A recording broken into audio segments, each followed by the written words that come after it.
Zee 24 तास एक पाऊल पुढे। नाशिक शहरात आज सिडको रस्त्यावर सर्वात मोठा खड्डा पडलाय। हा खड्डा मुसळधार पावसानं पडला नसला तरी रस्त्याखालून जाणाऱ्या पाईपलाईन जी लीक झाली आणि त्यामुळेच ही घटना घडली आहे। रस्त्याखालची पाईपलाईन फुटल्यानं हा शहरातला सर्वात मोठा खड्डा पडलाय।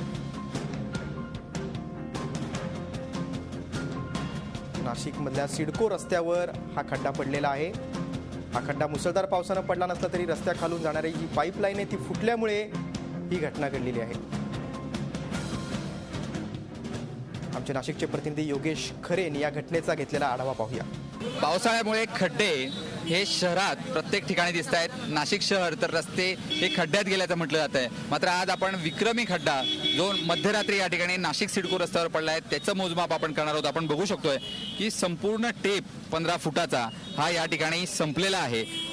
जर आपण याची रुंदी बघितली तर जवळजवळ 13 फुटाचा हा खड्डा 13 बाय 15 फूट असा हा खड्डा आहे आणि मी स्वतः या ठिकाणी उभा आहे, त्यामुळे जवळजवळ 6 फूट खोल असा हा खड्डा नाशिक शहरातील सर्वात मोठा खड्डा आहे। खरं म्हणजे पावसाळ्यातील पाण्यामुळे रस्त्यावर खड्डे पडत असतात, मात्र हे पाण्याची पाईपलाईन फुटल्यामुळे हा सर्वात मोठा खड्डा आपल्याला या ठिकाणी दिसून येतोय।